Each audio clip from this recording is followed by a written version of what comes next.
Pues me temo que no. Vamos a ver, tienen que cambiar muchas cosas. España, ¿no? Hoy ha dicho la señora Merkel que hemos vivido una década irresponsable y entonces todos sus bancos y sus fondos de pensiones son igual de irresponsables porque nos prestaron el dinero, ¿no? Entonces todos somos irresponsables, ¿no? Pero bueno, quitando este tema histórico, lo que ha pasado en España es que ha habido un crecimiento del crédito muy por encima de la capacidad de ahorro del país. Hemos tenido un déficit por cuenta corriente con el exterior y ese dinero se debe al exterior.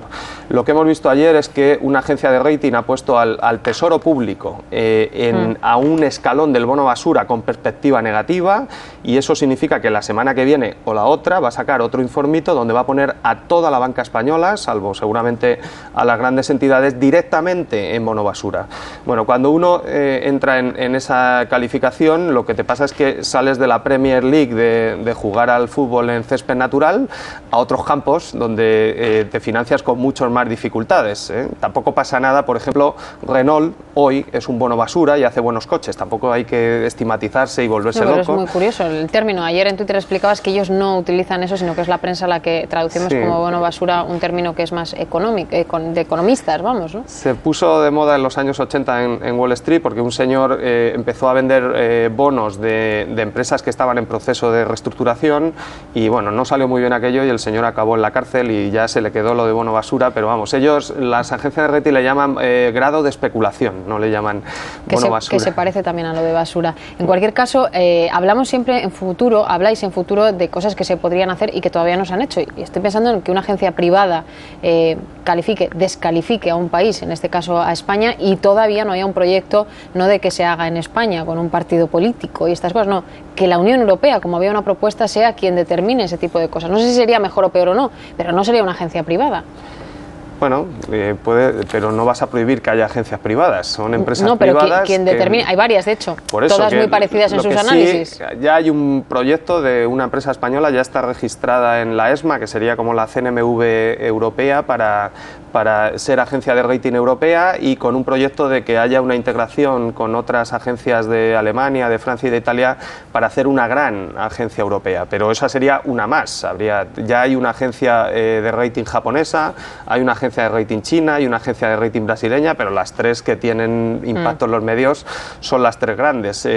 Son empresas privadas que se nutren de inversores privados que compran sus informes y pagan. Entonces, contra eso, bueno, podemos llevárnoslo a lo personal y a lo patriótico. Yo, por ejemplo, ya lo he dicho aquí, nunca las hago caso. Yo me hago mis informes y mis análisis. No compro los análisis de Moody's o de Standard Poor's, y yo vendo análisis también, pero yo tengo esa capacidad. Un inversor que está en Tokio, que no sabe nada de España ni sabe nada de una empresa española, pues yo entiendo que necesite alguien que le califique esa empresa para saber si le compra bonos o no le compra bonos. Te preguntaba si el rescate a la banca podría servir para que llegue el dinero, si sirve también para asegurar los depósitos, que es algo de lo que también te hemos preguntado muchas veces porque es una de las grandes preocupaciones, ¿no? Asegurar los depósitos, los pocos ahorros o muchos que tú tengas en el banco, que por lo menos estén garantizados. Bueno, eso está, ya explicamos que estaban garantizados directamente por el Banco Central Europeo. Ahora hay una segunda garantía que es el préstamo que ha recibido el FROB. Si una entidad, supongamos pequeña, entra en un proceso de liquidación, normalmente la media es que la mitad de lo que debe la entidad sean depósitos y la otra mitad sea deuda y hombre, es difícil que el activo de una entidad valga menos de la mitad, ¿no? Si no valiera menos de la mitad, el FROB, apelando a ese préstamo, tendría dinero para atender la garantía de los depósitos hasta 100.000 euros. Por lo tanto, yo creo que yo tengo mis depósitos en el banco y estoy tranquilo. En ese sentido no hay problema. En esta situación, no sé si de caos, pero de cierta confusión, se ha llegado a decir que incluso el Fondo de Reserva de la Seguridad Social puede estar comprando deuda pública. ¿Eso puede estar ocurriendo? ¿Tú qué crees? Pero es que si ya no nos fiamos nosotros de la deuda pública, nuestra deuda pública es nuestro activo de máxima calidad crediticia. Entonces, ¿qué va a comprar el Fondo de Reserva de la Seguridad Social? ¿Deuda pública alemana? Y ya, ¿no? Pues claro, entonces ya, bueno, pues como decía Groucho Marx, que se pare esto que yo me bajo. Hombre, claro que tiene que comprar deuda pública. ¿Y lo está haciendo? Lo hizo en su día y prácticamente yo creo que la mayor parte de la inversión la tiene en deuda pública y creo que ha sido acertado. Si no hubiera hecho eso, pues seguramente este rescate se habría precipitado anteriormente. Pero bueno, esos son 60.000 o 70.000 millones de euros. Le debemos al exterior 1,8 billones. billones. Yo creo que esto del préstamo a España ha sido una completa irresponsabilidad. Creo que estamos permanentemente huyendo hacia adelante. Pero no había otra opción. ¿Con qué va a pagar el Estado español el agujero de las cajas? Ahora los ciudadanos europeos van a saber que el fondo que está dispuesto para dar un crédito no tiene dinero en la caja. Entonces, España es un país demasiado grande para ser intervenido. Entonces, tú no puedes meter a alguien en un quirófano sin que esté preparada la mesa y el instrumental, porque ahora mismo no hay dinero para atender eso. Entonces, lo que se tenía que haber hecho era haber reconocido el error de política económica, haber cambiado la política fiscal europea, haber hecho una intervención masiva del Banco Central Europeo para estabilizar los mercados, reestructurar las deudas que no se pueden pagar y que Grecia no va a pagar, y seguramente parte de la deuda irlandesa y de portuguesa no se va a pagar, y hacer un plan de recapitalización de toda la banca europea para que cuando esas deudas no paguen se meta capital en la banca, porque ahora los alemanes en breve van a descubrir que la deuda es de los españoles, pero el problema es de ellos que han comprado los bonos. Estamos donde estamos, más allá de lo que se hubiera podido hacer, en tu opinión, estamos donde estamos. Y el sábado se anunció un rescate a la banca española, ayuda financiera, línea de crédito, como lo llamemos. ¿Eso nos hace estar más cerca de una intervención o un rescate como ha ocurrido en el caso de Grecia, Portugal e Irlanda, sí o no? Bueno, ahora la prueba del algodón es si España con este préstamo mejora su acceso a la financiación en los mercados o empeora. De momento lo que estamos viendo en los mercados es muy preocupante, la prima de riesgo y sobre todo el tipo de interés de los bonos españoles en el largo plazo está llegando a un nivel crítico del 7%, que es un nivel preocupante, y luego a mí personalmente me preocupa más algo que no se ve y que no se habla en los medios, que es lo que está pasando en los mercados de muy corto plazo, en mercados de deuda pública a un día, a una semana. Mercados muy mayoristas, muy técnicos, esos mercados han colapsado. Entonces, eso lo que anticipa es que el Tesoro Público, que sale la semana que viene a emitir, pues va a tener bastantes problemas para emitir. En tipo de interés seguro, el tema ahora es la cantidad. Si al Tesoro Público no le entra cantidad suficiente, pues por ejemplo hay que financiar comunidades autónomas que llevan pues casi un año sin salir a mercado, la mayoría, por lo tanto, si no tienes dinero para trasvasar, pues seguramente habrá que pedir y ampliar el préstamo internacional, ¿no? Ampliar el que ya hemos pedido.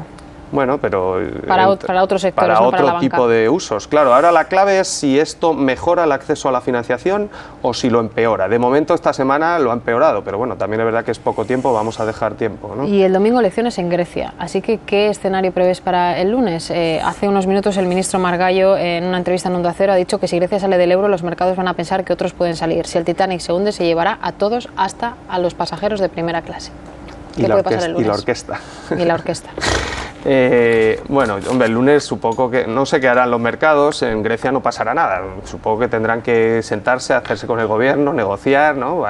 Es un sistema político bastante complicado, el voto está muy fragmentado, no se sabe muy bien quién va a ser el interlocutor en Grecia el lunes y qué va a decir. Si sale Syriza, lo que está planteando es que quiere renegociar todo el plan con la Troika, y si leemos lo que están diciendo en Alemania, no solo Angela Merkel, sino también la oposición del SPD, que es muy importante porque puede haber un relevo en Alemania. Yo creo que los alemanes ya han dado por perdido a los griegos y los quieren fuera del euro. Yo es lo que interpreto, ¿no? Entonces, bueno, pues ¿y para España cómo sería esa? Pues un evento de alta magnitud. Ahí es donde vamos a ver la capacidad de los europeos para afrontar esta crisis. Si de verdad se hace el plan que yo he dicho, el Banco Central Europeo sale, para el impacto y se para el incendio, protege a Portugal y evita que el dominó se active, y se empieza a hacer un cambio en la política económica y la economía europea vuelve a crecer, yo creo que hay margen de maniobra para evitar esto, incluso con Grecia fuera del euro. Pero lo que tiene que haber es, primero, voluntad política y, segundo, hombre, un diagnóstico de lo que está pasando y un reconocimiento de los errores de política económica. Yo, de momento, el diagnóstico me parece que es bastante equivocado y, en vez de reconocer los errores, seguimos estigmatizando a países y diciendo que se han comportado mal, ¿no? Este rollo luterano de las últimas décadas. Y bueno, pues si seguimos así, bueno, pues sí, mira, los españoles somos muy malos, pero esto solo se permitió con ahorro alemán. Sin el ahorro alemán no habría sido posible todo el nivel de endeudamiento y de crecimiento del crédito que hubo en España, en Portugal, en Irlanda, en Italia, en Francia, donde también ha crecido. Entonces, si los acreedores no reconocen su culpa y comparten las pérdidas, pues es difícil resolver el problema.